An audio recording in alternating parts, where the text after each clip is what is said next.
folks, welcome to the channel. I'm Matt and I make things. I make things mostly out of pallet wood and other recycled materials. What do you think, Pod? He doesn't care about recycling. He does like the flattening jig though. Today we're making a box jointing jig made out of an old desk that our neighbours tossed into our skip while we were demolishing the bathroom. I need this jig to join the corners of a piano table that I'm making for Catherine. The timber for that is made using my brand new pallet squashing jig, and it's made from driftwood and pallet wood, so I think it's going to be beautiful. But we need a way to join the corners. I've chosen box joints for this project because a fellow Wellingtonian over at the Wellington Woodworker made his very first finger joints or box joints the other day, and his video is linked below, and that looked like a very exciting process with there's a lot of emotion in it. You should check out the video. And I've not made a box joint myself, so I want to get in on that action. So let's make a jig.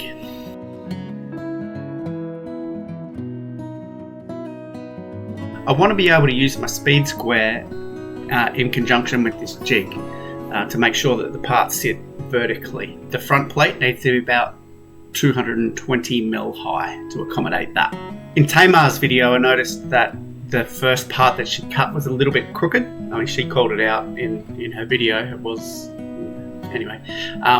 So I think using a speed square will avoid that problem. Another thing I picked up from Tamar is that you might need to do some kind of micro adjustments once you start testing. To accommodate that, I make the jig in two parts. There's a sled that runs in the table saw slots, and then a main faceplate that once both parts are built, I'll use clamps to lock everything in place, and then screws to do the final assembly once the joints are kind of perfect.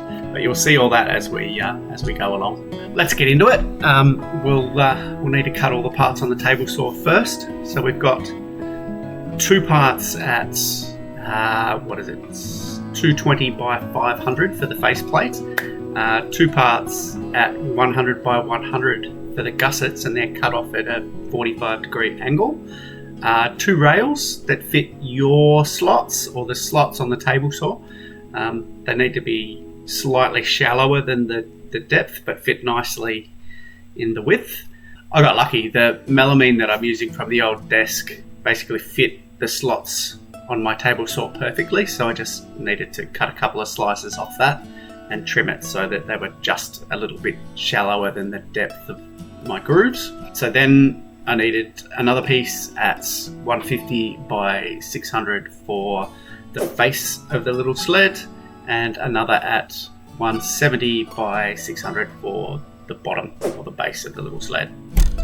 With everything cut, I used the Dado stack on the table saw to just remove the plastic coating on the melamine, so that to give me a gluing surface that I can just use normal wood glue for. Depending on what you're using for your sled, if you're building one, you might not need to do this. I wish I had have cut those slots a little bit deeper, because they would have been a really good kind of aid for assembly, but anyway, this works. So we move on.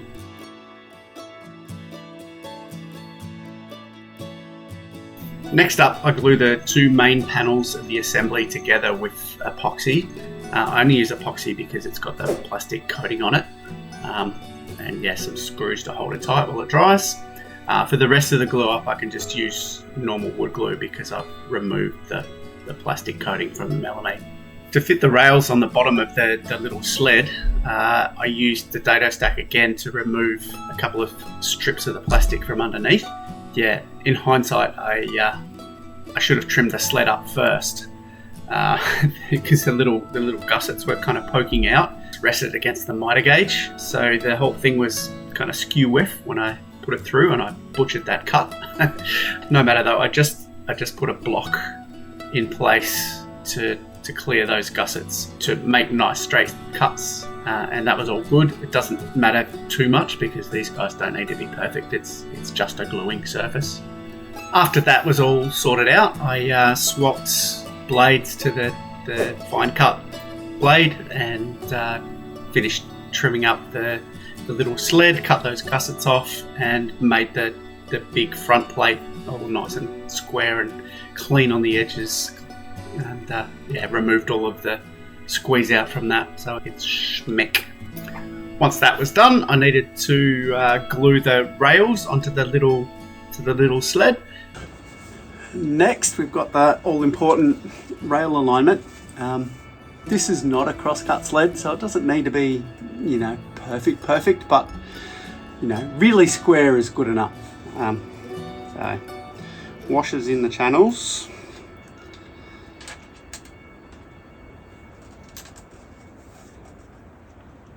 So this guy sits proud. Then, because I've got the cutouts on the bottom, I'm going to line them up. And now I'll square this up and glue it. No fancy CA glue or activator here yet. So I just used a little wood glue and put a block on and left it to dry overnight. I got a little bit of glue on the table saw, but nothing that was difficult to clean up with a scraper. The next day I just added a couple screws to make sure those rails aren't going anywhere.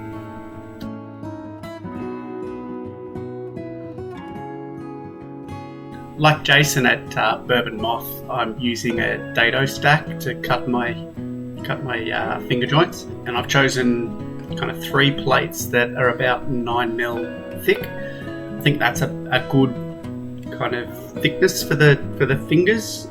You don't want it too big that you can't use it for small or thin boards, and you don't want it too thin that it looks silly on big boards. So I think about 9mm is good for this application. With that decided, I need to cut the groove in the main front plate to hold the pin. I chose a depth of about 1 centimetre or 10mm. I don't want it to be too high, because this kind of sets the minimum depth for your fingers. And if you make, say, a 3 centimetre pin, then the smallest set of fingers that you can make is like 3 centimeters deep, because you've got to fit the board over the pin as you move it along to make the cuts. Next, we make a pin to fit that groove. Just a matter of sneaking up on it until it fits snugly in the little slot that you've already cut. Then cut that to a few centimeters long, so it pokes out but not too far, and be sure to keep the off cut. We're going to need that down the track. Finally, glue and pin the pen in that little groove and let it dry.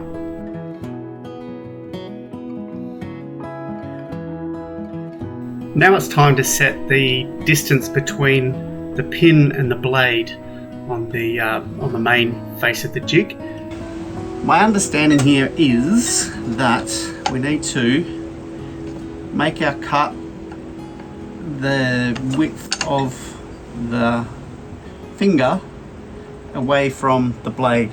So this is where we'll end up. We'll fix this down, and that's where we'll end up making our cuts for our finger joint. The way you get that measurement accurate is you cut a little piece off the same piece of wood that you've made for the finger joint, and you place it between the blade and finger. Make sure you're referencing the teeth, not the inside edge, and then set this so it's just touching. I think that's about right there, but this is the part that you might need to adjust, whether if your fingers are too tight or too loose when we go to put them together. So I'm going to lock it down there, and we'll cut some finger joints, see if it works.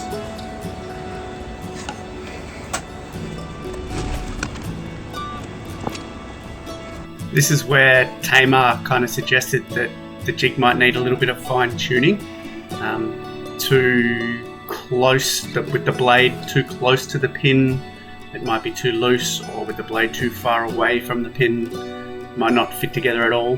Having the two separate parts gives you a little bit of wiggle room while we're locking in the final cut. Once it all looks right, clamp it together and let's cut some fingers. Wooden fingers, people, wooden fingers.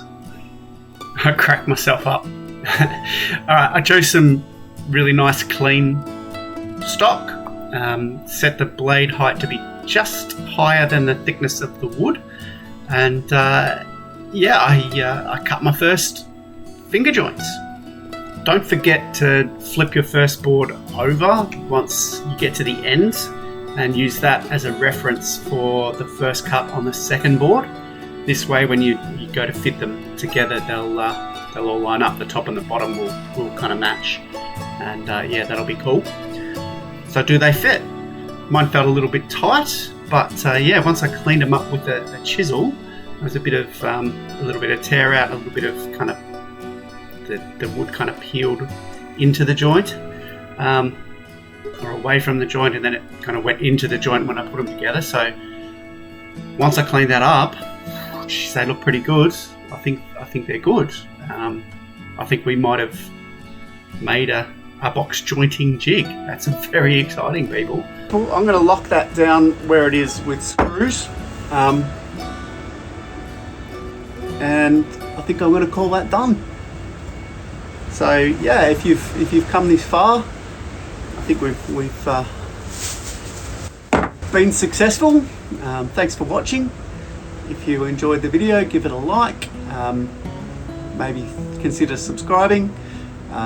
Check out the Wellington Woodworker. I'll link his video down below, along with the other videos that I've used as inspiration for this jig.